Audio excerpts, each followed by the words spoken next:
देखो इसमें ये दिखा रहा है कि ये देखो ये बल्ब है, लाइटेड था, वो इससे टकराया तो लाइट सारे बल्ब से होकर ट्रांसफर होती हुई यहाँ पहुँच गई। यही दिख रहा है ना, एक बल्ब लाइट लेकर आ रहा है, वो टकराता है तो लाइट बाकी सारे बल्ब से होती हुई दूसरे एंड पे पहुँच रही है। यानी लाइट जो है वो बल्ब के अंदर से होती हुई निकल रही है, लेकिन कोई भी बल्ब अपनी पोजीशन से डिस्प्लेस नहीं हुआ। क्लियर है? कोई भी बल्ब अपनी पोजीशन से डिस्प्लेस हुए बिना वो लाइट को यहां से यहां ट्रांसफर कर रहा है। ये यही दिखाना चाह रहे हैं इस जीआईएफ के थ्रू। ठीक है, इस एनिमेशन के थ्रू यही दिखाना चाह रहे हैं कि जैसे लाइट पूरे सारे बल्ब से होती हुई दूसरे बल्ब तक पहुंच गई है, ठीक है, without disturbing any of the, किसी को भी उसकी अपनी मीन पोजीशन से डिस्टर्ब किए बगैर, मीन पोजीशन पे ही थे वो। तो ऐसे ही साउंड चलता है। अभी हम आगे इसको देखते हैं कि साउंड ऐसे ही ट्रेवल करता है। ठीक है, साउंड क्या करता है, जैसे यहाँ पे लाइट को ट्रांसफर होने के लिए मीडियम की ज़रूरत पड़ी। कौन है मीडियम यहाँ पे? यहाँ पे मीडियम कौन है? यहाँ पे मीडियम है बल्ब। हाँ हाँ, यहाँ मीडियम बल्ब है और लाइट यहाँ से बल्ब का सहारा लेते हुए ऐसे हर एक बल्ब से होती हुई यहाँ तक पहुँच रही है। और बल्ब अपनी जगह से नहीं जा हिल रहा है, वो डिस्प्लेस नहीं हो रहा है, वो जहाँ था वहीं पे है। ठीक है, तो साउंड भी ऐसे ही ट्रैवल करता है। लाइट की जगह अगर आप साउंड को इमेजिन करें तो साउंड भी ऐसे ही ट्रैवल करता है, बस उसका मीडियम बल्ब नहीं होता है। क्या होता है उसका मीडियम? होता है एयर पार्टिकल्स। ठीक है, वो एयर पार्टिकल्स होते हैं, अभी हम आगे देखेंगे। तो इसी यहाँ से इसको बहुत अच्छे से समझ सकते हैं। साउंड ऐसे ही ट्रैवल करता है जैसे लाइट यहाँ दिखाया गया है ट्रैवल करते हुए। हाँ, देखिए हम चैप्टर में क्या क्या पढ़ने वाले हैं। साउंड क्या होता है, ठीक है, second thing production of sound, फिर propagation of sound, then next characteristics of sound waves. ठीक है, फ्रीक्वेंसी हो गई, एम्पलीट्यूड हो गया और वेव स्पीड हो गई। ठीक है, अब्दुल्ला अब्दुल्ला बंद करो बेटा। हाँ, रिफ्लेक्शन ऑफ साउंड देखेंगे। ठीक है, एको देखेंगे क्या होता है, रेवर्बरेशंस देखेंगे, मल्टीपल रिफ्लेक्शन जो होते हैं उसके यूजेस क्या क्या हैं वो भी देखेंगे। ठीक है, और क्या देखना है? अभी कुछ और भी देखना है, इनको भी देखना है। इनको तो पहचानते हैं आप लोग, किसका फिगर है ये? कान का आपके। रेंज ऑफ हियरिंग देखेंगे, application of ultrasound, then next structure of human year.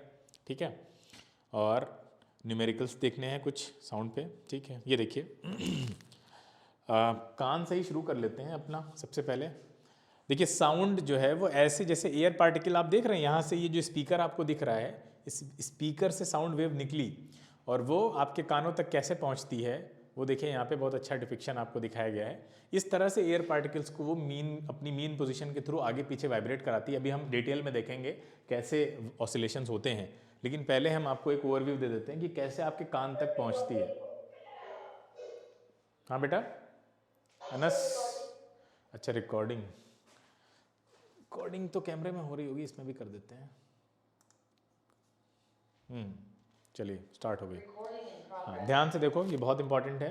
कान तक कैसे पहुंच रही है, देखिए ध्यान से, कान तक कैसे पहुंच रही है। एयर पार्टिकल अपनी मीन पोजीशन से वैसे ही वाइब्रेट कर रहे हैं जैसे अभी बल्ब कर रहे थे। बोलो, ऐसे ही कर रहे हैं ना। देखो अब कोई भी अपनी जगह छोड़कर नहीं जा रहा है कान तक आपके। ठीक है, आपके कान और साउंड के बीच में बहुत सारे एयर मॉलिक्यूल्स होंगे, थाउजेंड्स ऑफ एयर मॉलिक्यूल्स होंगे। वो एयर मॉलिक्यूल्स ही अपनी जगह से क्या कर रहे हैं, वाइब्रेट कर रहे हैं, और ये जो साउंड एनर्जी है वो आपके कान तक पहुंचती है। अच्छा, कान के अंदर भी कई सारे पार्ट होते हैं कान के हमारे। ठीक है, तो वो सारे पार्ट अभी हम लोग कान के देखेंगे, कौन कौन से पार्ट्स होते हैं। ठीक है, सबसे पहला तो यही है बाहर वाला। ठीक है, अंदर वाले कौन कौन से पार्ट्स होते हैं उनको भी हम देखना है हमें आगे। ठीक है, ये देखिए, ये अंदर ये आपकी ऑडिटरी कैनाल कहलाती है। फिर ये ईयर ड्रम होता है जो ग्रीन कलर का दिख रहा है, और फिर ये देखो गिटार की तरह दिख रहा है ना तुम्हें, ये मिडिल ईयर का पोर्शन है। फिर ये कॉकलिया है, ये इनर ईयर होता है, और फिर ये नर्व्स हैं, ऑडिटरी नर्व्स हैं जो आगे तक गई हुई हैं। इनको भी हम देखेंगे। देखिए चलिए डिटेल में बताते हैं। सबसे पहले देखिए ये आपका क्या कहलाता है, ऑडिटरी कैनाल हो गया। ठीक है, सबसे बाहर वाला पोर्शन क्या कहलाता है, ये तो पीछे ही आना चाहिए था। सबसे बाहर वाला पोर्शन क्या कहलाता है, इसको क्या, हाँ पिना। ठीक है, ये जो पकड़ने के काम आता है। ठीक है, कई लोगों का पकड़ा गया होगा और कई लोगों का तो रोज़ ही पकड़ा जाता होगा ये। तो ये इसको बोलते हैं पिना। फिर इसके बाद जो अंदर चलते हैं ना, ये जो दिख रही है आपको कैनाल जैसी पाइप लाइक स्ट्रक्चर, इसको बोलते हैं ऑडिटरी कैनाल, ठीक है। उसके बाद देखिए जो ग्रीन कलर का ड्रम दिख रहा है, इसको बोलते हैं ईयर ड्रम, ठीक है। ये है आपके ईयर ड्रम, ये है आपका पिना। फिर आ जाते हैं मिडिल ईयर में, इसको बोलते हैं मिडिल ईयर। ये जो आपको गिटार जैसा दिख रहा है शेप, ये मिडिल ईयर है। मिडिल ईयर में 3 पोर्शन होते हैं, 3 पार्ट होते हैं ईयर के। पहला मैलियस कहलाता है, ये हैमर की तरह दिखता है इसलिए इसका एक नाम हैमर भी है, ठीक है। दूसरा इनकस कहलाता है, ये एनविल की तरह दिखता है, एनविल मतलब ये देखिए, तो वो ये देखिए, ठीक है। ये आपका इसलिए क्या कहलाएगा, ये हैमर की तरह ये वाला दिखता है, कौन सा, मैलियस। ये हो गया एनविल, एनविल की तरह कौन सा दिखता है, इनकस। ये बना भी है ना वैसे उसी शेप में। और लास्ट जो होता है वो स्टेपीज कहलाता है, और ये स्टरप की तरह दिखता है, जैसे वो घोड़े पे जब आप कोई चढ़ता है ना तो ऐसे ही तो बने होते हैं ना, पैर रखने वाला। घोड़े पे जब देखा होगा किसी को चलते हुए तो वो इस तरह से स्टरप बोलते हैं उसको। तो दूसरा नाम है, मेन जो नाम है उसके वो ये हैं, स्टेपीज, इनकस, मैलियस, ठीक है। इनको ध्यान रखना है आपको। उसके बाद आपको एक और पोर्शन दिख रहा है ये इस तरह से, ठीक है। ये जो वॉयलेट कलर में दिख रहा है ये कॉक्लिया होता है, इसका भी काफ़ी इंपॉर्टेंट यूज़ है, आगे भी बताएंगे आपको, ठीक है। इतनी चीज़ें समझ में आ रही हैं जो बताई हमने। ये आउटर ईयर है, बाहर वाला जिसको हम छूते हैं उसको पिना बोलते हैं। फिर आप अंदर चले आइए, अंदर आइए तो ये जो पाइप दिख रहा है ये कैनाल, ऑडिटरी कैनाल कहलाती है। जो एयर है यानी साउंड जो है वो एयर मॉलिक्यूल से होते हुए फिर इसमें आता है। इसके बाद आपके ईयर ड्रम से टकराता है, ठीक है, वाइब्रेट करता है, ईयर ड्रम को वाइब्रेट करता है, ईयर ड्रम को वाइब्रेट करता है। उसके बाद फिर मिडिल ईयर में आता है। मिडिल ईयर में 3 पोर्शन है, मैलियस, इनकस, स्टेपीज, ठीक है। इन सब से साउंड होता हुआ निकलता है और फिर पहुंचता है कॉक्लिया में, ठीक है। फिर कॉक्लिया से फिर ऑडिटरी नर्व्स हैं, ये देखिए जो आपको दिख रही हैं ये वाली, ये फिर आपको उसके आपके ब्रेन तक पहुंचाती हैं। फिर वहां से यहाँ पे ये कन्वर्जन का काम करती हैं, यानी जो साउंड एनर्जी आ रही है, अब आपका ब्रेन साउंड एनर्जी को वैसे ही तो समझ नहीं पाएगा, वो कैसे समझता है सिग्नल्स को, हमारा ब्रेन सिग्नल्स को कैसे समझता है, इलेक्ट्रिकल सिग्नल्स को, हाँ। तो ये इलेक्ट्रिकल एनर्जी में कन्वर्ट करेगी उसको सिग्नल्स में, और फिर ये ब्रेन तक जाएगा। फिर आपका ब्रेन आपको बताएगा कि आप जो साउंड सुन रहे हैं वो कैसा है, क्या है। अब ये इतना तेज होता है कि हमें ये इतना बिल्कुल भी टाइम पता नहीं चलता है, लेकिन ये सारी प्रोसेस अंदर चल रही होती है। बोलो इतना क्लियर है, आगे चलते हैं। अच्छा एक और बात पता है, ये जो कलेक्टिव है मिडिल ईयर को कलेक्टिवली क्या बोला जाता है, ऑसिकल्स बोला जाता है। ये ध्यान रखना, मिडिल ईयर में 3 पार्ट होते हैं लेकिन उनको कलेक्टिवली क्या बोला जाता है, ऑसिकल्स बोला जाता है, ठीक है। देखिए ये पिना, ठीक है, ये हो गया आपका ईयर ड्रम। और ये देखिए कैसे यहाँ से होते हुए आपका जो साउंड एनर्जी है वो अंदर कॉक्लिया तक जाता है, ठीक है। अच्छा कॉक्लिया में क्या होता है, फ्लूइड भरा होता है, देखो आपको दिख भी रहा है, ब्लू ब्लू कलर से दिखाया गया है। कॉक्लिया के अंदर काफ़ी फ्लूइड भरा होता है, और फ्लूइड को वाइब्रेट कराना बहुत मुश्किल काम है। तो फ्लूइड को वाइब्रेट कराने के लिए साउंड एनर्जी की इंटेंसिटी काफ़ी ज़्यादा होनी चाहिए, तो यानी प्रेशर काफ़ी ज़्यादा होना चाहिए। तो प्रेशर आपने पढ़ा होगा कि हम साउंड एनर्जी का प्रेशर कैसे बढ़ा सकते हैं, जो साउंड एनर्जी यहाँ से आई है उसका प्रेशर कैसे बढ़ा सकते हैं। एक फॉर्मूला आप सबने पढ़ा है, क्या पढ़ा है प्रेशर का, P = F/A, पढ़ा है, नहीं पढ़ा है, हाँ पढ़ा है भाई, क्या होता है P = F, हाँ ये पढ़ा है।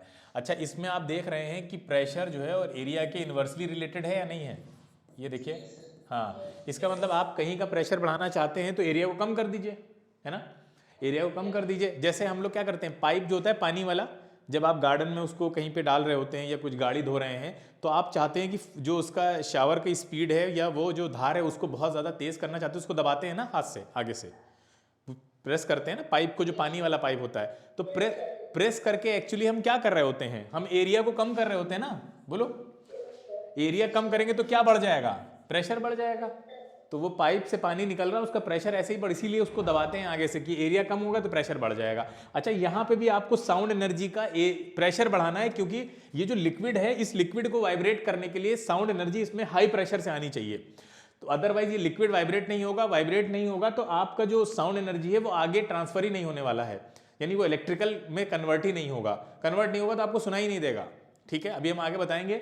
जिन बच्चों के अंदर ये कॉक्लिया डेवलप नहीं हो पाता है वो बच्चे न सुन पाते हैं जिंदगी भर, न बोल पाते हैं, ठीक है। उनके अंदर सबसे बड़ी प्रॉब्लम ये हो जाती है, बहुत कम बच्चों के साथ ऐसा होता है कि ये प्रॉब्लम आती है, क्योंकि कॉक्लिया का एक्टिव होना क्यों जरूरी है, इसलिए भी जरूरी है कि सबसे पहले क्या होता है, जो न्यू बॉर्न बेबी होता है तो उसके कान में जब बाहर से आवाज़ें जाती हैं तो वो सबसे पहले यहाँ पे आएंगी कॉक्लिया में। कॉक्लिया में आने के बाद कॉक्लिया का काम क्या होता है, वो क्या करेगा, उन सिग्नल्स को किस में कन्वर्ट करेगा, यहाँ पे लाइट सेंसिटिव सेल्स होते हैं इलेक्ट्रिकल में, हाँ इलेक्ट्रिकल में कन्वर्ट करेगा, तब वो हमारे ब्रेन के पास जाएंगे, तब हमारे ब्रेन को ये समझ में आएगा कि अच्छा बाहर क्या चल रहा है, फिर वो आपको बताएगा सिग्नल भेज के। और पता है सबसे पहले जब बाहर से कोई आवाज़ अंदर जाती है, जब बच्चा पैदा हुआ सबसे पहले इनिशियली, तो वो बोलना शुरू नहीं करेगा, सबसे पहले सुनेगा, सुनने के बाद जब ब्रेन तक ये सारी चीज़ें पहुंचती हैं तो ब्रेन फिर ऑर्डर करता है, हमारी जो वॉइस मतलब जो बनती है अंदर कि वॉइस मेकिंग का जो काम होता है, स्पीच जो बनती है, यानी बच्चा जब बोलना शुरू करता है उसको ऑर्डर करेगा, फिर वो स्पीच डेवलप करना स्टार्ट करता है।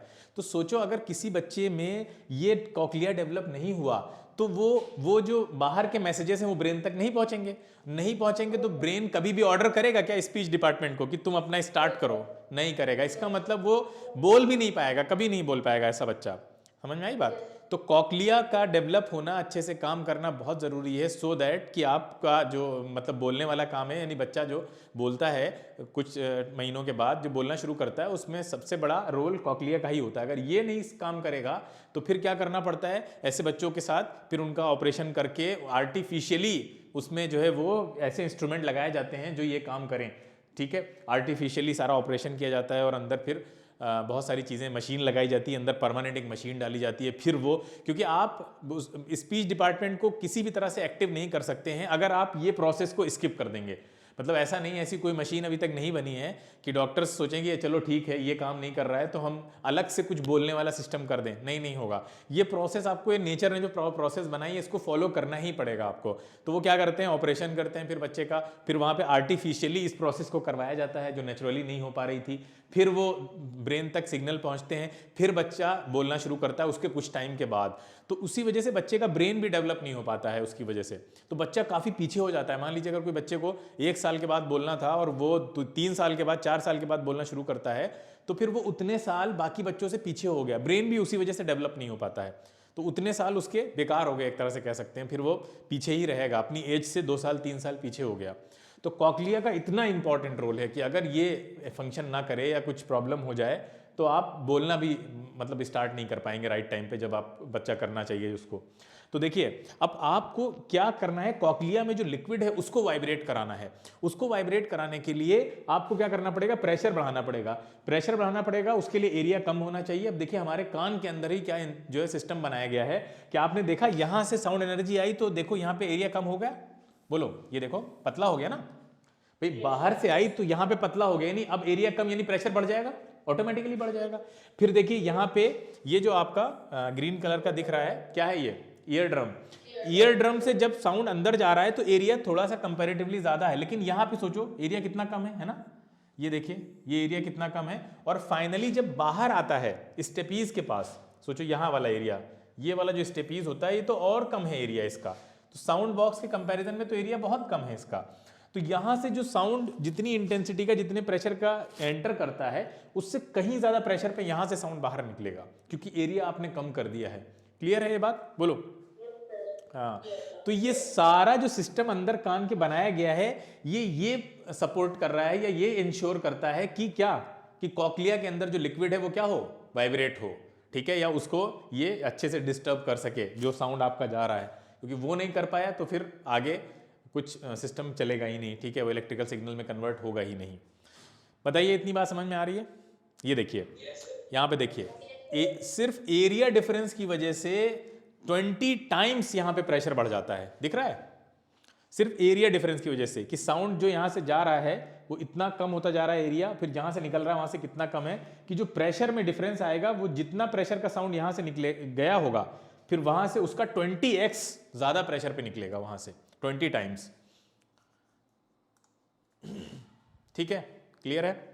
देखिए ध्यान से, ये देखिए हाँ, तो ये एरिया को कम करके प्रेशर को यहाँ पे बढ़ाया गया है ताकि आपका जो कॉक्लिया है वो अच्छे से एक्टिव हो जाए, उसमें सेंसिटिव स्पेशलाइज सेल्स पाई जाती हैं जो हमें, ये देखिए ठीक है, यहाँ पे पूरी प्रोसेस दिखाई जा रही है। अब ये देखिए सिग्नल में कन्वर्ट होता है और फिर ये देखिए यहाँ पे वो सारी नर्व्स यहाँ पे दिख रही हैं आपको, इलेक्ट्रिकल सिग्नल्स को ले जाने वाली, है ना, और वो इतनी सेंसिटिव होती हैं, वो लाउडनेस फ्रीक्वेंसी में जो आपको डिफरेंस कर पाते हैं ना आप, वो भी इसी वजह से कर पाते हैं।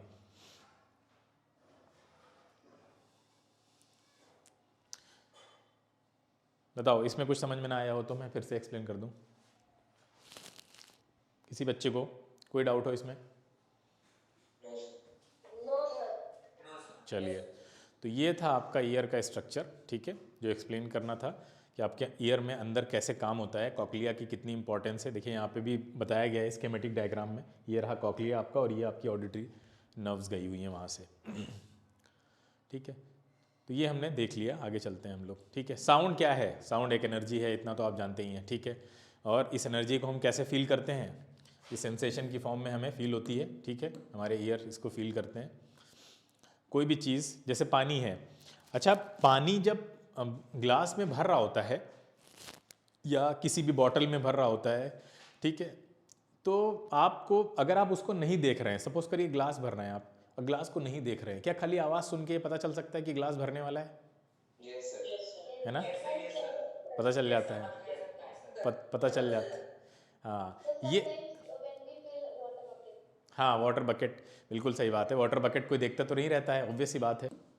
होता ये है कि जो जैसे बकेट है यहाँ पे, ठीक है, ये बकेट है और यहाँ से पानी गिर रहा है, ठीक है, यहाँ से पानी ऐसे गिर रहा है, तो जैसे जैसे पानी ये भरता जाएगा, पहले बकेट खाली थी, बकेट खाली होती है तो यहाँ क्या भरा हुआ है बताओ? एयर है ना, अरे ऑब्वियस ही बात है, एयर है। अच्छा बकेट जैसे जैसे फिल होती जाएगी, जो एयर की लेंथ है वो कम होती जाएगी। पहले एयर पूरा था इतना, यहाँ से यहाँ तक, बकेट खाली थी। हाँ, तो अब अगर आप पानी भरते जा रहे हैं तो सोचो एयर कॉलम कम हो रहा है ना, देखिए इतना पानी हो गया, इतना एयर कॉलम बचा, फिर और पानी भर दिया तो एयर कॉलम और छोटा हो गया, और पानी भर गया तो एयर कॉलम और छोटा हो गया, है ना, एयर कॉलम कम हो रहा है, बोलो, है ना। हाँ, तो एयर कॉलम और फ्रीक्वेंसी आपस में रिलेटेड होते हैं। एयर कॉलम जब कम होता चला जाता है तो उसी तरह से फ्रीक्वेंसी चेंज होती चली जाती है। अब फ्रीक्वेंसी चेंज होगी तो क्या होगा? आवाज़ में आपको बदलाव नज़र आएगा, ठीक है, आवाज़ में चेंज नज़र आएगा। अभी हम देखेंगे पिच से रिलेटेड होती है फ्रीक्वेंसी, तो वो इस वजह से होता है। हमने थोड़ा सा आपको बता दिया कि एयर कॉलम से डायरेक्ट रिलेटेड होती है। तो एयर कॉलम कम होता चला जा रहा है तो आवाज़ बदलने लगेगी। एयर कॉलम जितना ज़्यादा रहेगा फिर आवाज़ डिफरेंट मिलेगी आपको। तो वो एयर कॉलम का कमाल होता है सारा, जिससे हमें पता चल जाता है कि भाई नहीं भी देख रहे हैं तभी पता चल गया कि भाई कितना भर गया होगा पानी उसमें भी, ठीक है। इसको डेप्थ में पढ़ेंगे हम लोग। तो देखिए ये सारा साउंड के बारे में है। आगे चलते हैं, प्रोडक्शन ऑफ साउंड। साउंड कहाँ प्रोड्यूस होता है, ठीक है, या कैसे प्रोड्यूस होता है? वाइब्रेशन से। साउंड वाइब्रेशन से प्रोड्यूस होता है। ऐसा नहीं हो सकता कि साउंड प्रोड्यूस हो रहा हो और वाइब्रेशन ना हो रहे हों, और ऐसा भी नहीं हो सकता है क्या कि वाइब्रेशन हो और साउंड ना प्रोड्यूस हो। क्लियर है दोनों बातें, कि जब भी साउंड प्रोड्यूस होगा, वाइब्रेशन के बगैर साउंड प्रोड्यूस नहीं हो सकता, और किसी वाइब्रेशन में ऐसा नहीं होगा कि साउंड ना हो। वो अलग बात है कि हमको सुनाई ना दे, हर वाइब्रेशन का साउंड हमें सुनाई दे ज़रूरी नहीं है। हमारी रेंज है, हमारी कैपेसिटी है ईयरिंग की, हम उतना ही सुन सकते हैं, ना उससे ऊपर ना उससे नीचे, लेकिन वाइब्रेशंस होंगे then there will be a sound, ठीक है। तो वाइब्रेशन जिम्मेदार हैं। अच्छा आपसे पूछा जाएगा कि बताइए आपकी बॉडी में, ह्यूमन बॉडी में कहाँ पे साउंड प्रोड्यूस होता है, तो आप बताएंगे वोकल कॉर्ड में, ठीक है। हाँ, वोकल कॉर्ड में, जिसको हम दूसरे एक नाम से भी जानते हैं, किस नाम से? तो हाँ, लैरिंग्स, लैरिंग्स या वॉइस बॉक्स, फिजिक्स उसमें बायो में पढ़ा होगा आप लोगों ने, है ना।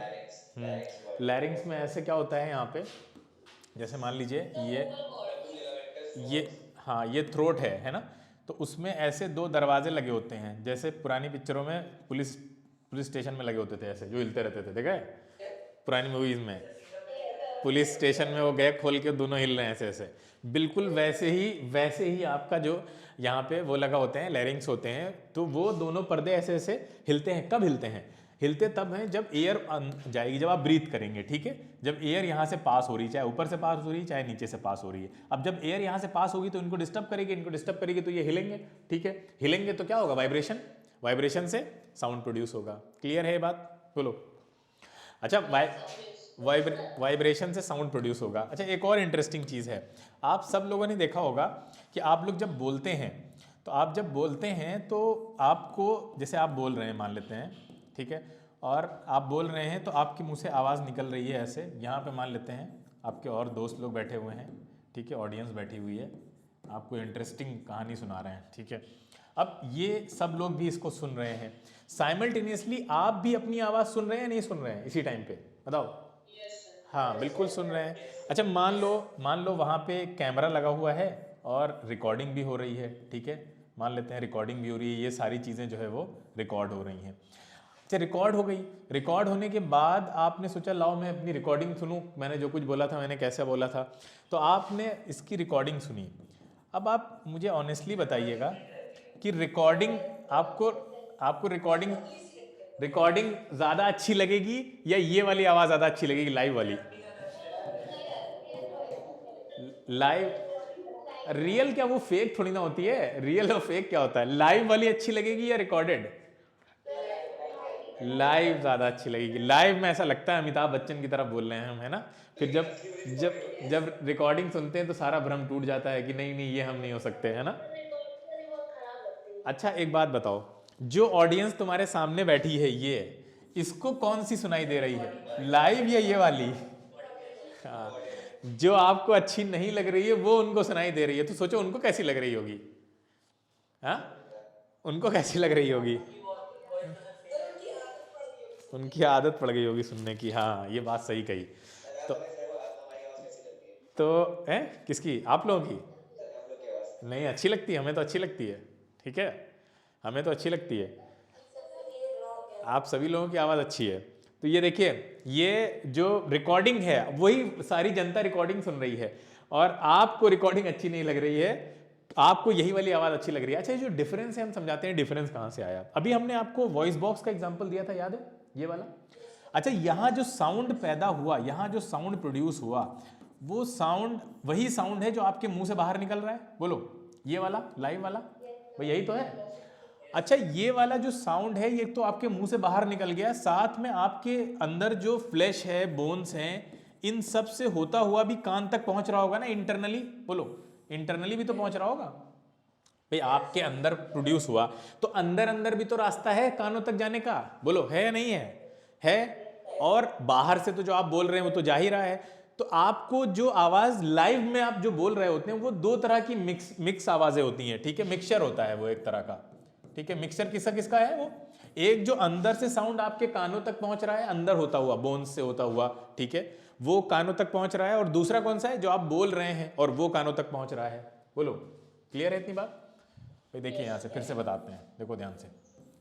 ये मान लीजिए एक साउंड यहाँ पे प्रोड्यूस हुआ, ठीक है, तो वो साउंड यहाँ से होता हुआ भी तो आपके कानों तक पहुँच रहा है ना, यहाँ से सोचो, ये वाला अंदर से पहुँच रहा है।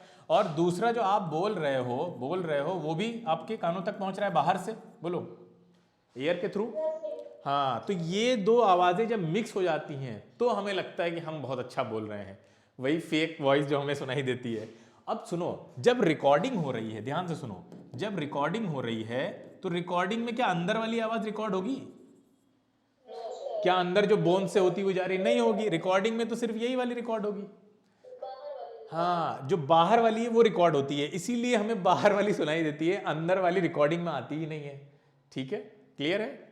तो इसलिए जो हमें अलग अलग जो डिफरेंस लगता है ना, जब हम बोलते हैं तो हमें आवाज़ अलग लगती है, जब रिकॉर्डेड सुनते हैं तो अलग लगती है, वो रीज़न यही है। अंदर की आवाज़ रिकॉर्ड नहीं होती है, जबकि बोलने में वो मिक्स होके हमें सुनाई देती है कलेक्टिवली। ठीक है, क्लियर है? हाँ, ठीक है, तो ठीक है, जैसी भी लगती है अच्छी है। ठीक है, इसको सुन के जो है वो ये नहीं सोचना चाहिए कि हमारी आवाज़ ख़राब है, ख़राब नहीं है। वो पहली बार सुनी है तो अजीब लग रही है, ख़राब थोड़ी ना होती है। अब अगर आप उसको रिपीटेडली सुनते रहें, जैसे मैं अपना लेक्चर अगर बार बार देखूं तो मुझे रिकॉर्डेड थोड़ी ना ख़राब लगेगा। बोलो, अगर कभी कभी देखेंगे आप, सुनेंगे तो वो थोड़ा अलग लगता है, हमको लगता है बहुत ख़राब है, ख़राब वराब नहीं होता है। ठीक है, लेकिन दूसरे की वॉइस जब पहली बार सुनते हैं तो खराब ही लगती है। हाँ, खराब क्या लगती है मतलब हम कंपेयर करते हैं। एक्चुअली ह्यूमन माइंड के ये एक टेंडेंसी होती है ना, हम फौरन कंपेयर करना शुरू कर देते हैं। जब अगर हम कंपेयर करेंगे तब तो एक कंपैरिजन में तो ये होना ही है कि एक अच्छा है तो दूसरे को हमें कम अच्छा बोलना पड़ेगा या घटिया बोलना पड़ेगा या खराब बोलना पड़ेगा। तो कंपैरिजन नहीं करना चाहिए, हर चीज़ का कंपैरिजन हो ज़रूरी नहीं है। कंपैरिजन उसका करना चाहिए जिसको ठीक किया जा सकता है। अब बताओ, आवाज़ में कंपैरिजन करोगे तो कैसे ठीक कर सकते हो? है कोई इंप्रूवमेंट का तरीका? बोलो, कोई तरीका है जो इम्प्रूवमेंट? क्या कि जो टैलेंट होता है, हाँ हाँ, मैंने एक वीडियो देखी थी तो उसमें होता है कि मतलब वो होता है कि किसी को होता है, गॉड गिफ्टेड होता है, लेकिन एक ऐसा टैलेंट है जो प्रैक्टिस से बेटर होता हाँ मैं वही कहने जा रहा हूँ। एक मतलब एक तरीका होता है इसको करने का, मैंने कहीं पे पढ़ा था इसके बारे में कि मतलब कुछ आवाज़ें हैं जिनको अगर आप बहुत वैसे निकालते हैं, मतलब उनकी प्रैक्टिस करते हैं, जैसे ओम की आवाज़ होती है एक, तो उसकी बहुत से लोग प्रैक्टिस करते हैं कि उसकी वजह से उनकी आवाज़ बहुत अच्छी हो जाती है, बहुत मतलब भारी हो जाती है कह सकते हैं, या मतलब वो आवाज़ अच्छी हो जाती है उसकी प्रैक्टिस। ऐसे कुछ आवाज़ें होती हैं जिनकी लोग प्रैक्टिस करते हैं तो आ जाती है, इंप्रूवमेंट हो जाता है, काफ़ी इंप्रूवमेंट होता है लोगों में इसका। तो ये किया जा सकता है, कुछ चीज़ों में तो किया जा सकता है, नो डाउट किया जा सकता है।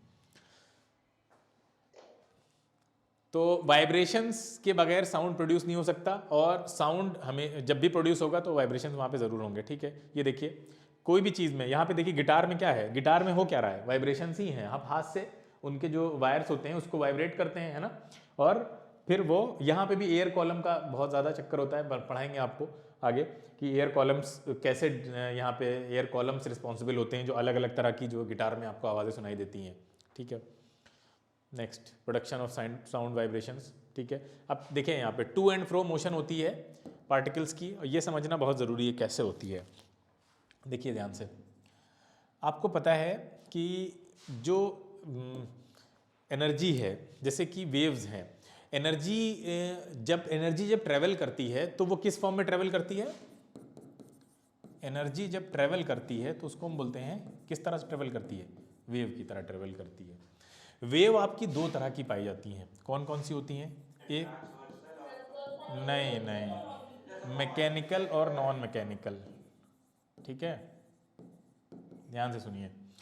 मैकेनिकल और नॉन मैकेनिकल, नॉन मैकेनिकल जिनको मीडियम नहीं चाहिए मूव करने के लिए, जैसे इलेक्ट्रोमैग्नेटिक वेव सन से जो आ रही हैं, हाँ सन से जो आ रही हैं, सनलाइट, हाँ ठीक है, सनलाइट तो अर्थ के बाहर तो एटमॉस्फेयर नहीं है ना, तो वो तो सन तो बहुत दूर है, तो वहाँ से आ रही है, इसका मतलब उनको मीडियम नहीं चाहिए ट्रैवल करने के लिए। दूसरी वो जो मैकेनिकल मीडियम के बगैर नहीं चलेंगी, उनको मीडियम चाहिए, ठीक है। वो दो तरह की होती हैं, ठीक है, जो मैकेनिकल होती हैं, एक को बोलते हैं लॉन्गिट्यूडनल और दूसरा ट्रांसवर्स, है ना, ये सब आप लोग पढ़ चुके हैं। अब देखिए इनमें डिफरेंस देखना है हमें, दोनों में डिफरेंस क्या होता है, अभी हम आगे आपको एनिमेशन के थ्रू भी दिखाएंगे। लॉन्गिट्यूडनल और ट्रांसवर्स में डिफरेंस क्या होता है। सबसे पहले एक बेसिक चीज समझिए कि जैसे ये एयर है, ये एयर के पार्टिकल्स हैं, सपोज करते हैं,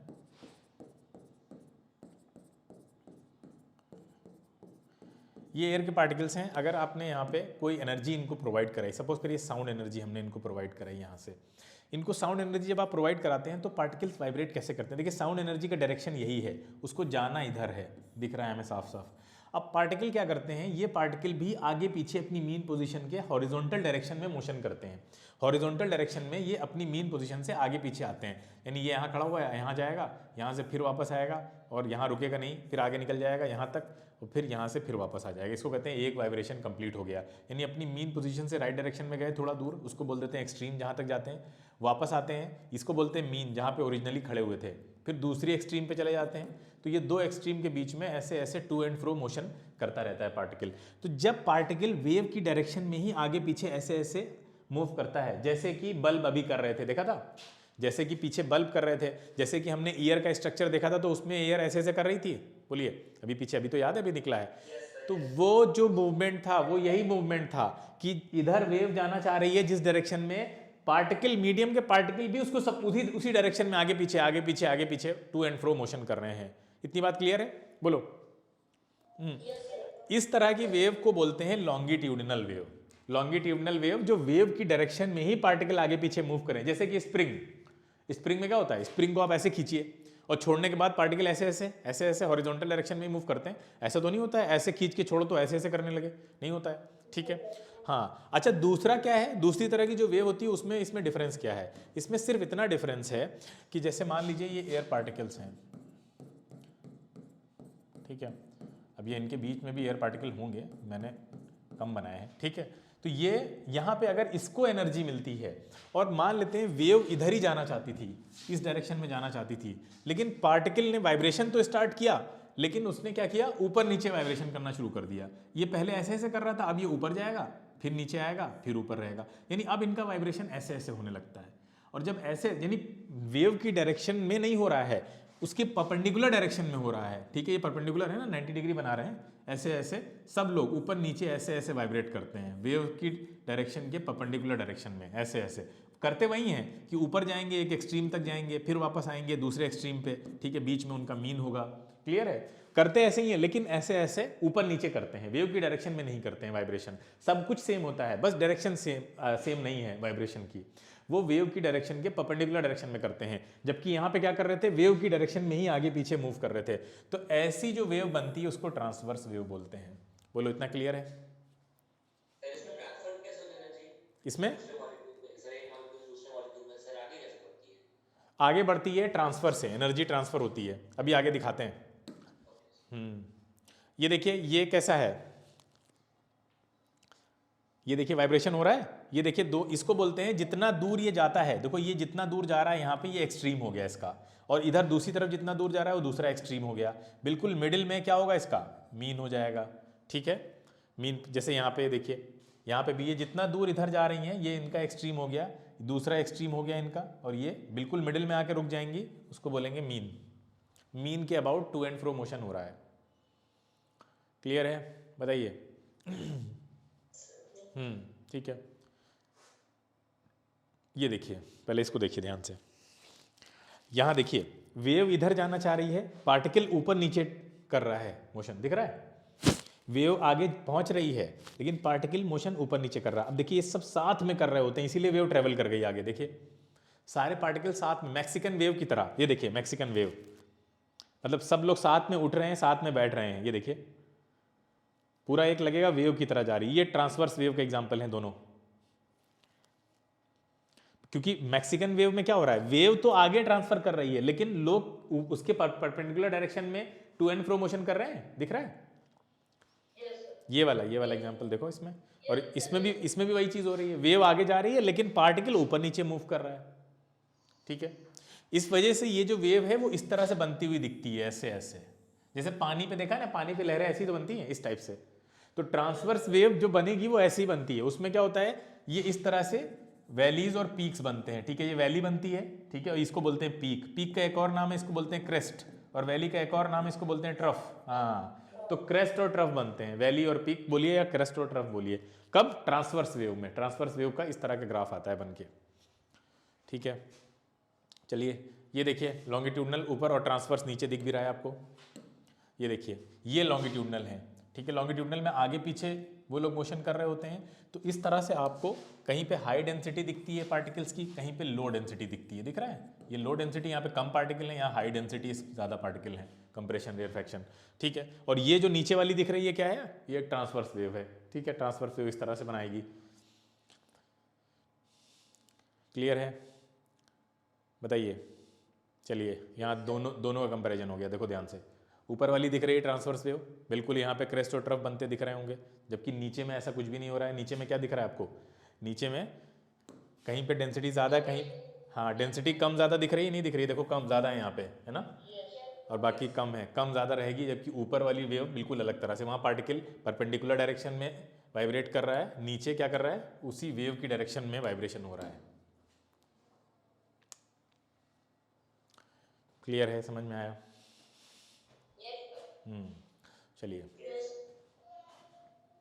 अब देखिए ध्यान से, अब कुछ बहुत इंपॉर्टेंट चीज़ें हैं, बहुत ध्यान से सभी बच्चे देखें, कितना टाइम हमारे पास है। चलिए अब हमें एनालाइज ये करना है, हमें पढ़ना किसके बारे में है, ट्रांसवर्स के बारे में या लॉन्गिट्यूडनल के बारे में? साउंड कैसी है, वेव है? हाँ, साउंड अभी देखा था ना हमने, ईयर वाले स्ट्रक्चर में आगे पीछे ऐसे ऐसे हो रही थी, तो वो लॉन्गिट्यूडनल है। तो हमें पढ़ना है लॉन्गिट्यूडनल के बारे में। ट्रांसवर्स के बारे में 11th में आपको काफ़ी पढ़ाया जाएगा, या हम 10th में भी पढ़ाएंगे। ठीक है, तो ट्रांसवर्स वेव के बारे में पहले हम पढ़ते हैं लॉन्गिट्यूडनल में कैसा होता है। एक जैसे एयर पार्टिकल्स हैं बहुत से, सपोज करिए यहाँ पे बहुत से एयर पार्टिकल्स हैं,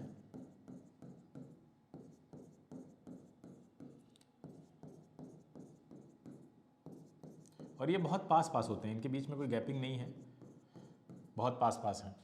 अब देखिए क्या हुआ, यहाँ पे आपने रखा लाके स्पीकर बड़ा सा, ठीक है, उससे निकली क्या, साउंड वेव। हाँ, अब साउंड वेव निकली, और साउंड वेव सब उसने साउंड वो वाइब्रेशन किसका होता है, डायफ्राम वाइब्रेट करता है, स्पीकर का जो डायफ्राम होता है वो वाइब्रेट करता है। तो वाइब्रेट करने की वजह से साउंड प्रोड्यूस हुआ। साउंड आके टकराया इन पार्टिकल से। सबसे पहले पार्टिकल है, सपोज करो ये वाला जो कॉलम है, एयर कॉलम, इसको हिट किया उसने, इस एयर कॉलम को हिट किया सबसे पहले। अब इस एयर कॉलम को जब वो हिट करेगा तो ये एयर कॉलम अपनी पोजीशन को छोड़ के आगे चला जाएगा, ऑब्वियस सी बात है। तो देखो पहले हम सिंगल पार्टिकल का मोशन ऑब्जर्व करते हैं, एक पार्टिकल कैसे मोशन कर रहा होगा। देखिए ध्यान से, ये मान लेते हैं रेड कलर का पार्टिकल है, इस पर जब आपकी साउंड एनर्जी आके टकराएगी तो ये आगे जाएगा, आगे जाएगा, आगे जाएगा और एक दूसरे पार्टिकल से टकराएगा जो इसका नेबरिंग पार्टिकल होगा, उसको हम ब्लैक से बना देते हैं, ठीक है। ये आगे गया और इस पार्टिकल से जाके टकराया, ठीक है, ये मान लेते हैं ये दोनों टकराए, ठीक है। टकराए और टकराने के बाद इसने क्या किया, इस एनर्जी को इसको ट्रांसफ़र कर दिया। किसको ट्रांसफ़र कर दिया? ब्लैक वाले को, दूसरे वाले को आगे जाकर दे दिया, हाँ ट्रांसफ़र कर दिया। ट्रांसफ़र करने के बाद ये वापस मुड़ता है अपनी मेन पोजीशन पे आने के लिए, और क्यों मुड़ता है उसके लिए एक इसकी प्रॉपर्टी जिम्मेदार है, उसको बोलते हैं इलास्टिसिटी। इलास्टिसिटी को ऐसे समझो जैसे कि रबड़ होती है ना, रबड़ देखा है, स्प्रिंग देखा है, रबड़ को अगर आप खींचें, जब तक खींचते रहें, खींच कर पकड़े रहेंगे तब तक तो वो उसी पोजीशन पे रहेगी, लेकिन जैसे छोड़ेंगे क्या होता है, वापस लौटती है ना। ऐसे ही स्प्रिंग के साथ होता है, स्प्रिंग को जब तक आप खींचे हैं, खींचा हुआ है आपने, इलोंगेट किया हुआ है, तब तक वो इलोंगेशन में है, जैसे ही छोड़ेंगे वापस से अपनी ओरिजिनल पोजीशन पे आने की कोशिश करती है ना। तो तब तक वो रहेगी, फोर्स जैसे ही रिमूव करेंगे वो इलास्टिसिटी एक्टिव हो जाएगी, उसको वापस लेकर आएगी। तो लेकिन हर एक मटेरियल में ऐसा नहीं होता है। जैसे कि हम आटे का एग्जाम्पल देते हैं, आटा होता है ना, गुथा हुआ आटा, आटे की लोई होती है, जो आटे की लोई को अगर आप ऐसे खींच दें और उसके बाद छोड़ दें, क्या वापस आ जाएगी? उसी पर नहीं आएगी। तो उसका मतलब वो इलास्टिक मटेरियल नहीं है, उसके अंदर इलास्टिसिटी की प्रॉपर्टी नहीं है। इलास्टिसिटी की प्रॉपर्टी का मतलब होता है वो हेल्प करती है मटेरियल को उसका शेप रीगेन करने में, क्लियर है, उसका शेप जो बिगड़ गया है उसको रीगेन करने में, वापस से पाने में हेल्प करती है। हर एक में नहीं होती, आटे का एग्जांपल दिया हमने, उसमें नहीं होती है, ठीक है, एयर में होती है, ठीक है, एयर पार्टिकल में इलास्टिसिटी पाई जाती है। तो अब जो वो वापस लौटेंगे, इसी प्रॉपर्टी की वजह से वो वापस लौटते हैं। सोचो अगर इलास्टिसिटी नहीं होती तो वो वापस लौटते ही नहीं। तो ये वापस लौटेंगे अपने घर वापस आने के लिए, ठीक है, ये इनका घर है सपोज करिए, अपने घर वापस आने के लिए वापस लौटेंगे, लेकिन ये रुक नहीं पाते हैं यहाँ पे। रीज़न ये कि मोशन में होते हैं, और आपने पढ़ा है कि जब कोई पार्टिकल मोशन में होता है तो उसके अंदर काम करता है इनर्शिया ऑफ मोशन, पढ़ा है। इनर्शिया ऑफ मोशन क्या करता है, जैसे आप बहुत तेज दौड़ रहे हैं, आपको अचानक से रोका जाए तो आप नहीं रुकेंगे, थोड़ा दूर जाके रुकेंगे, है ना। रुकते रुकते भी टाइम लगता है ना हमको, क्यों नहीं रुक पाते हैं हम? इनर्शिया की वजह से। अच्छा कोई जबरदस्ती रोकने की कोशिश करे, टांग लगा दे बीच में, क्या होगा? रुक जाओगे, गिर जाओगे, हाँ गिर जाएंगे। क्यों? क्योंकि हमारा पैर तो रुक जाएंगे, बॉडी मोशन में होगी, है ना, पैर रुक जाएंगे, पैर पे आपने टांग लगा दी, पैर रुक गए, लेकिन बॉडी मोशन में थी, बॉडी आगे चली जाएगी, ठीक है। इसीलिए जो बस पे जब हम बैठे होते हैं तो बस जब खड़ी हुई है अभी और अचानक से चले तो क्या होगा, पैर हमारे मोशन में आ जाते हैं, बॉडी रेस्ट पे रहती है, तो हमें क्या लगता है, पीछे की तरफ ऐसा लगता है हम पीछे चले गए हैं, है ना। इसी तरह से अगर बस चल रही है और अचानक से ब्रेक लग जाए तो क्या होगा, पैर रेस्ट में आ जाएंगे, बॉडी मोशन में रहेगी, ठीक है। तो क्या होगी, बॉडी आगे की तरफ, पैर कनेक्टेड होते हैं एक्चुअली, पैर जो है वो उससे फ्लोर से कनेक्टेड होते हैं, तो इसलिए वो तो रुक जाएंगे लेकिन बॉडी आपकी आगे चली जाती है। इसीलिए जब ब्रेक लगता है तो हम आगे की तरफ झुकते हैं, और जब गाड़ी रुकी हुई गाड़ी चलती है तो हम पीछे की तरफ चले आते हैं। तो वो दोनों में क्या लग रहा है, एक inertia of rest, inertia of motion. पहला एग्जाम्पल क्या इनर्शिया ऑफ रेस्ट का था, जब गाड़ी रुकी हुई थी, कि आप रेस्ट में थे, अचानक से गाड़ी चली। और दूसरा एग्जाम्पल मोशन का था कि आप इनर्शिया ऑफ मोशन में चल रही थी आपकी बॉडी, अचानक से रोक दिया आपने तो वो मोशन में ही आगे बह गई, चली गई। देखिए ध्यान से, तो यहाँ पे क्या होगा, ये पार्टिकल वापस लौट रहा है, इसके पास कौन सा इनर्शिया है, inertia of motion. Inertia of motion की वजह से ये आगे निकल जाएगा, वहां नहीं रुकेगा, आगे निकल जाएगा, दूसरी तरफ आ जाएगा। इधर भी पार्टिकल हैं भाई, पार्टिकल तो दोनों साइड है ना, बोलो भाई, पार्टिकल तो दोनों साइड है ना, पार्टिकल तो एयर के दोनों साइड है। अब दूसरी तरफ आएगा तो फिर इससे टकराएगा, ये टकराएगा तो फिर वही इलास्टिसिटी वाली प्रॉपर्टी इसको वापस लेकर आएगी, ठीक है, इलास्टिसिटी इसको वापस लेकर आएगी। अब ये वापस फिर अपनी मेन पोजीशन पे पहुंचेगा, फिर यही प्रोसेस चलता रहेगा, वो आगे पीछे। जब ये एक साइकिल इस तरह का पूरा कर लेता है, यानी एक बार राइट में गया, फिर वापस लेफ्ट में आ रहा था तो रुका नहीं, ठीक है, अपनी मेन पोजीशन पे आगे निकल गया, फिर पार्टिकल से टकराया, यानी एक्सट्रीम पे चला गया, दूसरे एक्सट्रीम पे पार्टिकल से टकराया और फिर वापस से मीन पर पहुंचा। ये कहलाता है एक वाइब्रेशन, वन वाइब्रेशन या वन ऑसिलेशन, जो भी बोलिए इसको। इसके 4 पार्ट थे, चारों पार्ट याद हैं आपको? बोलो। ये पार्टिकल था, पहले इधर गया, फिर क्या हुआ, इस पार्टिकल को उसने एनर्जी ट्रांसफर कर दी ब्लैक वाले को, फिर वापस आया, रुका नहीं, आगे निकल गया दूसरे एक्सट्रीम पे दूसरा पार्टिकल था, फिर वहां से वापस आया यहाँ पे। कितने पार्ट हैं इस पूरी जर्नी के? 4 पार्ट। 1 2 3, ये बहुत इंपॉर्टेंट है, 4 पार्ट याद रखने हैं। ये 4 पार्ट में ये अपनी एक ऑसिलेशन पूरा करता है और यही पैटर्न बाकी सारे पार्टिकल्स का रहता है। एक को हमने स्टडी किया, सारे ऐसे ही चलते हैं आगे। अब खुद सोचो कि यहाँ पे क्या हुआ होगा जब यहाँ पे आपने साउंड एनर्जी दी इसको, एयर पार्टिकल्स को, तो यहाँ पे तो एयर पार्टिकल सब खाली हो गए होंगे, बोलो सब आगे चले गए। ये आगे चले गए, यहाँ पे आ गए बगल वाले के पास, यहाँ आ गए। अब ये यहाँ आ गए तो यहाँ पे खाली हो गया, ये वाला एरिया जो है वो खाली हो गया और यहाँ पे डेंसिटी ज़्यादा हो गई, इस वाले एरिया में डेंसिटी ज़्यादा हो गई, ठीक है, फॉर द टाइम बीइंग। तो ये वाला एरिया कहलाता है रेयरफैक्शन, जहाँ पे डेंसिटी कम है, और नीचे वाला क्या कहलाता है, कंप्रेशन, जहाँ पे डेंसिटी ज़्यादा है। हाई डेंसिटी एरिया बन गया। अच्छा ये ऐसे ही तो रहेगा नहीं, अभी पता है वापस आएगा इलास्टिसिटी की वजह से, बोलो वापस आएगा। और कैसे वापस आएगा, यहाँ वाले पार्टिकल को एनर्जी दे देगा ना वो, भाई यहाँ जो पार्टिकल है उनको एनर्जी दे देगा ये, बोलिए ये बगल वाले को।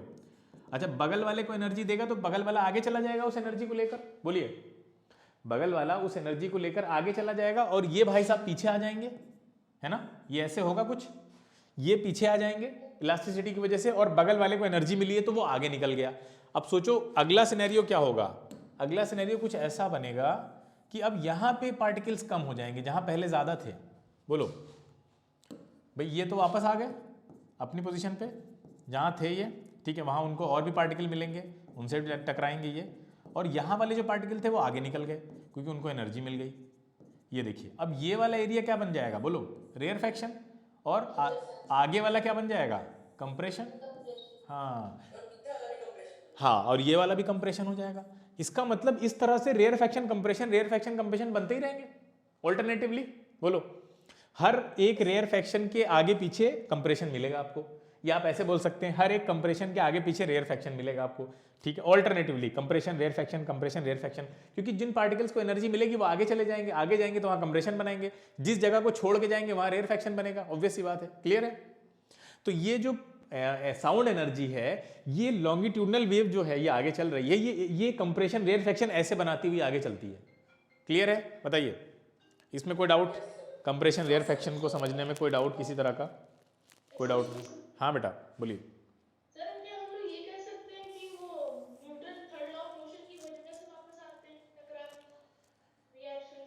नहीं प्रॉपर्टी, अरे न्यूटन थर्ड लॉ क्या आटे की लोई में नहीं लगता है, क्लियर, वहां क्यों नहीं लगता है, तो इसलिए हमें स्पेसिफिक होना पड़ेगा ना बेटा कि वहां फिर कौन सी, अगर किसी ने तुम्हारे सामने काउंटर क्वेश्चन कर दिया तब आप क्या बोलेंगे, तो इसलिए आपको बताया जा रहा है कि ये प्रॉपर्टी, स्पेसिफिक प्रॉपर्टी जिन मटेरियल्स में पाई जाती है वही इलास्टिसिटी मिलेगी आपको और वही वापस आएगा। अदरवाइज ये चीज अगर मान लो यहाँ पे इलास्टिसिटी नहीं होती तो क्या साउंड आगे जा पाता, ट्रेवलिंग हो पाती, नहीं हो पाती, बिल्कुल नहीं हो पाती। हाँ ठीक है, कोई डाउट किसी तरह का पूछ लीजिए अभी ये। तो कंप्रेशन रेयरफैक्शन समझ में आ गया, बिल्कुल आसान है, समझ सकते हैं ये कंप्रेशन रेयरफैक्शन कैसे बनता है। और सबसे इंपॉर्टेंट पार्ट ये वाला था, सिंगल पार्टिकल की मोशन को ऑब्जर्व किया हमने 4 पार्ट में वो अपना एक वाइब्रेशन पूरा करता है। अच्छा इस एक वाइब्रेशन को पूरा करने में कुछ टाइम लगा होगा, नहीं लगा होगा, बिल्कुल लगा होगा, ऑब्वियस सी बात है। हाँ तो उसको बोलते हैं टाइम पीरियड। हाँ और इस जितने टाइम पीरियड में कुछ डिस्टेंस भी तो कवर की होगी उसने, नहीं की होगी, अरे बिल्कुल की होगी, उस डिस्टेंस को बोलते हैं वेवलेंथ। ठीक है, देखो कितना आसान है, आपको डिस्टेंस पता है, टाइम पता है, आप डिवाइड करिए स्पीड निकल आएगी। तो वेव वेलोसिटी ऐसे ही आ जाती है आसानी से, बहुत आसानी से। अभी हम लोग ग्राफ भी बनाएंगे वेव का, कितना अच्छे से आप ग्राफ बना सकते हैं और उस पर क्वेश्चंस भी देखेंगे।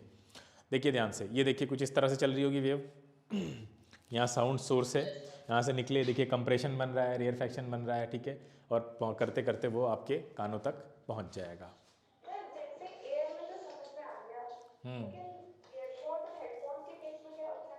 किसमें? हाँ ईयरफोन के हेडफोन के बीच में क्या होता है, मतलब उसमें तो वायर्स होते होंगे। हाँ हाँ, उसमें कैसे साउंड ट्रैवल करता है? तो साउंड क्या खाली एयर में ही ट्रैवल कर पाती है, सॉलिड्स में ट्रैवल नहीं कर पाती? अरे बेटा तो, हाँ कन्वर्ट भी कर देगा, और साउंड तो साउंड नहीं नहीं, साउंड तो वैसे भी सॉलिड लिक्विड गैस तीनों में ट्रेवल कर पाता है, पता है, ये तो तीनों। सॉलिड में सबसे ज्यादा हाँ, तो अभी देखेंगे आगे हम लोग इसको भी। ठीक है, अब साउंड एनर्जी देखिए, ये सारी बातें भी हम आपको बता भी चुके हैं।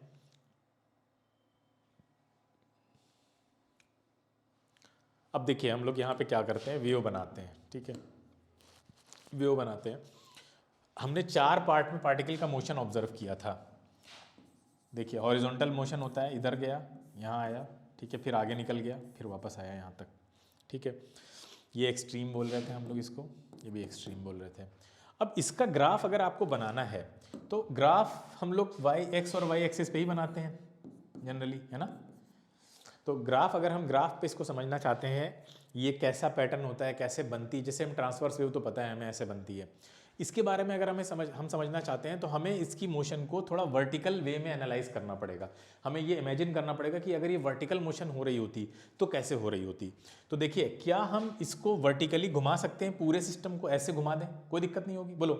इस सिस्टम को अगर हम ऐसे घुमा दें, वर्टिकल डायरेक्शन में कर दें, फ्लिप कर दें, तो फ्लिप कर दें, तो फ्लिप करने में सिर्फ इतना फर्क आएगा ना कि ऊपर एक्सट्रीम मिलेगा आपको दोनों साइड पे। बोलिए ध्यान से, तो ये ऐसा दिखेगा आपको, ये ऐसे गया और फिर ये ऐसे वापस आया, फिर यहाँ रुका नहीं, फिर यहाँ आ गया। बोलो, ऐसे ही दिखेगी ये? हाँ, ठीक है। अब आसान ये हो गया कि अब हम ग्राफ प्लॉट कर पाएंगे इसका, बस हम अपनी अंडरस्टैंडिंग के लिए ऐसा कर रहे हैं।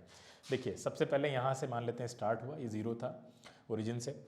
अब सबसे पहले जब इस पर साउंड एनर्जी टकराई तो ये पार्टिकल मूव करता हुआ सबसे पहले कहाँ जाता है, एक्सट्रीम पे जाता है। इसको मान लेते हैं आपकी मीन पोजीशन वाली लाइन है ये। ठीक है, एक्स एक्सिस जो है वो मीन पोजीशन है आपकी। अब मीन पोजीशन है तो मीन से वो ऊपर जाएगा, तो हमने ऐसे बनाया, ये गया ऊपर। ठीक है, इसको बोलते हैं एक्सट्रीम। एक्सट्रीम के बाद क्या हुआ, वापस आया है टकरा के, पहला वाला देखिए मोशन, एक्सट्रीम पे गया फिर वापस आया, ये देखिए ये गया।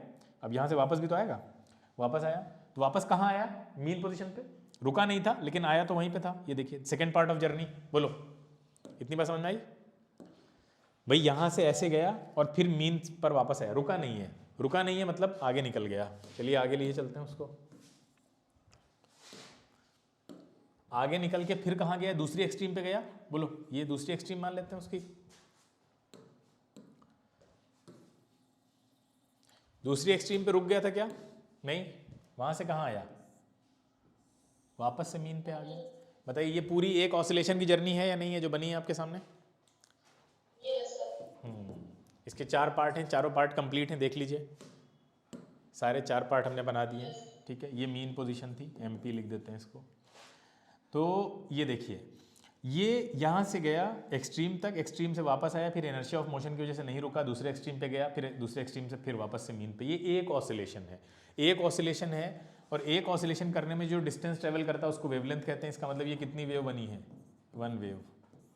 ठीक है, ये 1 कंप्लीट वेव है आपके सामने। ठीक है, एक वेव बनी, एक ऑसिलेशन में जो डिस्टेंस कवर होती है वो 1 वेव के बराबर है। 1 वेव में आपको 2 चीजें मिलेंगी, एक तो आपको मिलेगा क्रेस्ट और क्या मिलेगा, ट्रफ। मतलब समझने के लिए आप लोग सोचेंगे तो ट्रांसवर्स में बनता है, नहीं नहीं, हम यहाँ पे समझने के लिए कि एक ऑसिलेशन में ये चीज़ें होती हैं, 2 बार एक्सट्रीम पे जा रहा है, तो हमने अगर ग्राफ पे बनाएंगे तो वो एक क्रस्ट एक ट्रफ की तरह ही दिखेगा हमको। तो अंडरस्टैंडिंग के लिए कि एक क्रस्ट मिलेगा एक ट्रफ मिलेगा आपको, अगर आप ग्राफ पे प्लॉट करते हैं उसको। एक वेव बनी ये है। ठीक है, इसको कवर करने में, इस डिस्टेंस को कवर करने में जो टाइम लगा वो क्या कहलाएगा, टाइम पीरियड। अच्छा, टाइम पीरियड कभी भी 2 या 10 वेव का नहीं होगा, हमेशा एक ही वेव का दिया होगा आपको, इस बात को याद रखना। ठीक है, टाइम पीरियड हमेशा 1 वेव का ही लिया जाता है, फिर आप उसको मल्टीप्लाई करके कितने का भी निकाल लें, लेकिन जो गिवन होता है क्वेश्चन में टाइम पीरियड का वर्ड यूज किया जाता है, तो वो एक कंप्लीट ऑसिलेशन को करने में लगा टाइम, वो टाइम पीरियड कहलाता है। ये ग्राफ किसके किसके बीच में है, ये डिस्प्लेसमेंट किसके बीच, डिस्प्लेसमेंट कहाँ से हो रहा है बेटा, मीन पोजीशन से, या इक्विलिब्रियम भी बोलते हैं इसको, मीन पोजीशन भी बोलते हैं। तो यहाँ से डिस्प्लेसमेंट कितना हो रहा है उसको दिखाया गया है। सबसे पहला डिस्प्लेसमेंट क्या हो रहा था, मैक्सिमम डिस्प्लेसमेंट क्या है, एक्सट्रीम तक। बोलो, मैक्सिमम डिस्प्लेसमेंट यही है ना, दोनों साइड देखिए, यहाँ पे भी और यहाँ पे भी। इस मैक्सिमम डिस्प्लेसमेंट को ही हम एम्पलीट्यूड बोलते हैं। हाँ, ये जो मैक्सिमम डिस्प्लेसमेंट है दोनों साइड पे, यहाँ और यहाँ, ये दोनों, ये कहलाता है एम्पलीट्यूड। ठीक है, तो ये एम्पलीट्यूड कहलाता है। ये आपका जो वेव बन रही है ये वेवलेंथ है, इसकी लेंथ वेवलेंथ कहलाएगी। इसको कवर करने में लगा टाइम, टाइम पीरियड कहलाएगा। 1 सेकंड में ऐसी कितनी वेव बन रही है वो फ्रीक्वेंसी कहलाएगी। मान लेते हैं आपने 1 सेकंड तक ऑब्जर्व किया कोई भी साउंड में और उसमें कितनी वेव बन रही थी आपने देखा इस तरह से। मान लेते हैं कि ये इस तरह से, बताओ कितनी वेव बनी, गिन के बताओ। सपोज करिए 1 सेकंड तक आपने ऑब्जर्व किया। देखो सबसे पहले एक वेव की कैरेक्टरिस्टिक क्या है, एक क्रेस्ट एक ट्रफ, एक क्रेस्ट एक ट्रफ, एक वेव हो गई ना, यहाँ तक एक वेव हो गई। फिर दूसरी वेव के लिए एक क्रेस्ट एक ट्रफ, ये 2 वेव हो गई। तीसरी के लिए एक क्रेस्ट एक ट्रफ, 30 हो गई। 3.5 हो गई ना, ये तो आधी वेव है ना, खाली क्रेस्ट है यहाँ पे। हाँ, तो ये जितनी वेव बनी है, मान ले 3 बनती या 4 बनती तो वो क्या कहलाती उसकी फ्रीक्वेंसी कहलाती। ठीक है, हाँ, फ्रीक्वेंसी का मतलब ये है कि 1 सेकंड में कितनी वेव बन रही है वो फ्रीक्वेंसी है। नंबर ऑफ वेव्स, फ्रीक्वेंसी का मतलब नंबर होता है। आप एक वीक में कितनी क्लासेस ज्वाइन करते हैं तो वो फ्रीक्वेंसी कहलाएगा। कितने दिन स्कूल जाते हैं वो फ्रीक्वेंसी है। ठीक है, कितने घंटे पढ़ाई करते हैं, स्टडी करते हैं, सेल्फ स्टडी करते हैं, ठीक है, दैट इज कॉल्ड फ्रीक्वेंसी। तो समझ में आ रहा है ना, फ्रीक्वेंसी मतलब एक नंबर है फ्रीक्वेंसी। तो एक वेव समझ में आ गया। हाँ बेटा, हाँ ठीक है, तो ये फ्रीक्वेंसी हो गई। Time period, frequency, wavelength, amplitude, ये चारों क्लियर हैं? अगर कोई डाउट है तो पूछो।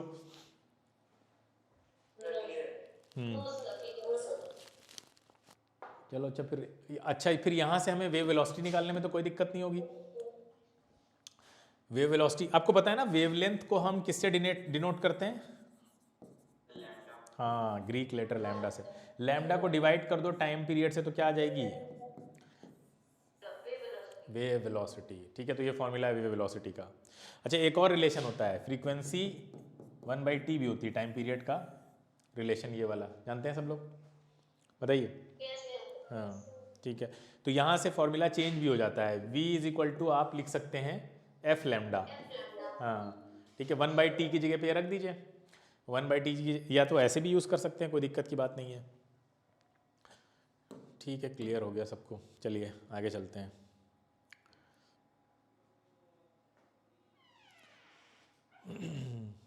अब एक चीज़ और आपसे पूछनी है, देखिए ध्यान से सभी लोग। जैसे हम 2 साउंड वेव बना रहे हैं,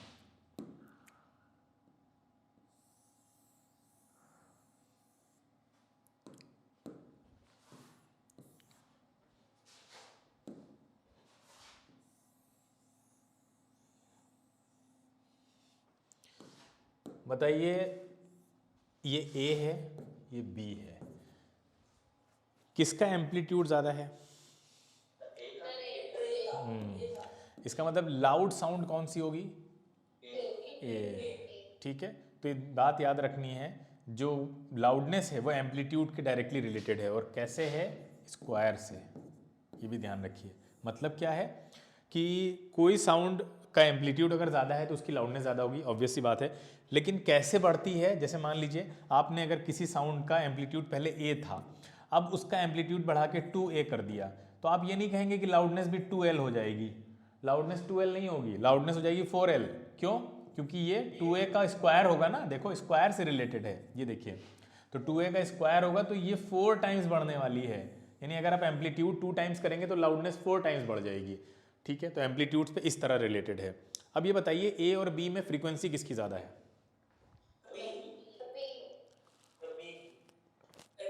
B की ज़्यादा है। ओके, अच्छा, वेवलेंथ किसकी ज़्यादा है? मुझे तो ऑलमोस्ट सेम लग रही है। फ्रीक्वेंसी अगर कम होगी तो वेवलेंथ कम भी हो जाती है। हाँ, लेकिन वो पर्टिकुलर वेव के लिए होगी। ये 2 अलग अलग वेव होंगी अगर 2 अलग अलग लेंथ की वेव हैं तो ये नहीं होगा ना। ये लॉजिक कहाँ काम करेगा? चलो फिर से समझाते हैं कैसे काम करता है ये लॉजिक। देखिए ध्यान से, हमने एक रोप ले ली, ठीक है, जो कि है लेंथ उसका रोप का, ठीक है, लेंथ है उसकी 10 मीटर। सब बच्चे ध्यान से देखें, 10 मीटर था और हमने क्या किया, आपने देखा होगा ना वो एक्सरसाइज रोप वाली, ऐसे ऐसे करते हैं ना, तो उसमें सामने फिक्स करके, तो वैसे ही मान लेते हैं ये यहाँ पे हमने फिक्स किया है, ठीक है, और ये एंड है, यहाँ से आप इसको यूज़ कर रहे हैं। तो आपने इसको जब ऊपर नीचे पुश किया तो यहाँ पे कुछ इस तरह से करके, एक सेकेंड,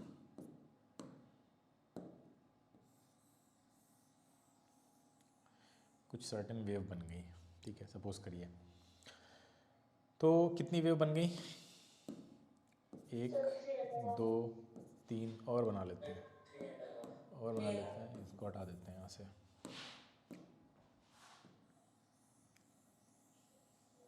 अब कितनी है?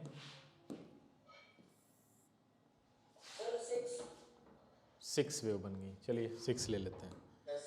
हाँ ठीक है, ठीक है। अब देखिए ध्यान से, आपको पता है ये जो है ये वेवलेंथ कहलाएगी इसकी, बोलो। इसकी वैल्यू लेते हैं 12। तो सपोज करते हैं कि जो वेवलेंथ है वो कितनी आएगी बताइए, सब इक्वल है अगर, तो वेवलेंथ 2 मीटर, शाबाश, 2 मीटर, 2 मीटर की होगी ना, तभी तो 6 टाइम्स हो जाएगा, तो 2, ठीक है, क्लियर है, ठीक है, क्लियर है। तो 2 मीटर की लेंथ की हुई। अब आप ये चाहते हैं कि मैं फ्रीक्वेंसी कम किए बगैर वेवलेंथ बढ़ा लूं, बढ़ा सकते हैं क्या? नहीं समझे सवाल। जैसे आप ये चाहते हैं कि आप 3 मीटर की वेवलेंथ की, जिसकी 3 मीटर हो, ठीक है, जिसकी वेवलेंथ 3 मीटर हो और फ्रीक्वेंसी भी 6 हो, क्या पॉसिबल है? 3 मीटर वेवलेंथ और फ्रीक्वेंसी 6 पॉसिबल है? नहीं पॉसिबल है। अगर आप वेवलेंथ बढ़ाएंगे तो फ्रीक्वेंसी को कम करना पड़ेगा, अदरवाइज आप लेंथ कहाँ से लेकर आएंगे इतनी? बात समझ में आ रही है? तो वेवलेंथ को अगर आप बड़ा करेंगे तो ऑटोमेटिकली नंबर ऑफ वेव्स कम हो जाएंगी। अगर आप एक वेव की लेंथ को बड़ा करना चाहते हैं तो नंबर ऑफ वेव जो बन रही हैं वो कम करना पड़ेगा आपको। अगर आप नंबर ऑफ वेव ज़्यादा चाहते हैं तो आपको छोटी छोटी वेव बनानी पड़ेंगी फिर। क्लियर है? बात समझ में आ रही? लेंथ तो कांस्टेंट है आपके पास, तो इसलिए जो फ्रीक्वेंसी और वेवलेंथ है ये दोनों इनवर्सली रिलेटेड होते हैं। कि अगर आप चाहते हैं कि इसकी फ्रीक्वेंसी भी 6 रहे और वेवलेंथ भी 2 से बढ़ जाए तो पॉसिबल नहीं है। अगर आप वेवलेंथ बढ़ाएंगे तो आपको फ्रीक्वेंसी से कॉम्प्रोमाइज़ करना पड़ेगा। बात समझ में आ रही है? इतनी क्लियर है सबको? बताइए। हाँ, इसीलिए एक चीज़ ध्यान रखिएगा, आपसे क्वेश्चन पूछ सकता है ट्रिकी। देखिए ये होता है ना फॉर्मूला, बोलो, आपसे कह सकता है कि अब वेलोसिटी तो डायरेक्टली रिलेटेड है फ्रीक्वेंसी के, वेवलेंथ के, है ना, इस फॉर्मूले से तो ऐसे ही रिलेटेड है या नहीं है? ये देखिए बिल्कुल है। इस फॉर्मूले को देखें अगर हम, तो आपसे कहेगा इसका मतलब फ्रीक्वेंसी चेंज करो तो वेलोसिटी बढ़ाई जा सकती है वेव की, या वेवलेंथ चेंज करो तो वेलोसिटी बढ़ाई जा सकती है। बोलो, फॉर्मूला देख के तो यही लग रहा है। हाँ, लेकिन नहीं बढ़ाई जा सकती है वेलोसिटी को। ना आप फ्रीक्वेंसी को चेंज करके बढ़ा सकते हैं, ना वेवलेंथ को चेंज करके बढ़ा सकते हैं, ठीक है। ऑल्दो की देखने में लग रहा है डिपेंडेंट है, उसका रीजन है, उसका रीजन ये कि ये दोनों एक दूसरे के दुश्मन है। कौन? फ्रीक्वेंसी और वेवलेंथ। जैसे आप लैम्डा बढ़ाएंगे ये भाई साहब कम हो जाएंगे, और ये उस रेशियो में कम होंगे कि इनका प्रोडक्ट हमेशा सेम रहे। बात समझ में आ रही है? हाँ, जब तक इनका प्रोडक्ट चेंज नहीं होगा तब तक वेलोसिटी पे कोई असर पड़ेगा ही नहीं। क्लियर है? सपोज करो वेलोसिटी 330 आ रही है आपकी, तो अब आप लैम्डा को कम करेंगे तो फ्रीक्वेंसी इस रेशियो में बढ़ेगी कि प्रोडक्ट हमेशा क्या रहे? 330 रहे। हाँ, मेंटेन करेगा उसको। तो इस बात को याद रखना कि ये वाली चीज़ यहाँ पे पूछते हैं ट्रिकी क्वेश्चन कि इसका मतलब फ्रीक्वेंसी बढ़ाने से वेलोसिटी पे असर पड़ेगा, लैम्डा बढ़ाने से, तो आप समझाइएगा कि नहीं, ये दोनों एक दूसरे से सेल्फ एडजस्टिंग की तरह काम करते हैं कि लैम्डा बढ़ेगा तो फ्रीक्वेंसी ऑटोमेटिकली उस रेशियो में कम हो जाएगी ताकि प्रोडक्ट सेम रहता है, इसलिए वेलोसिटी पे ये कोई असर नहीं डालते हैं। ठीक है? क्लियर है? बोलिए। चलिए टाइम हो गया है, बाकी चीज़ें जो हैं कुछ इंटरेस्टिंग वो हम नेक्स्ट टर्न पे डिस्कस करेंगे। ठीक है बेटा?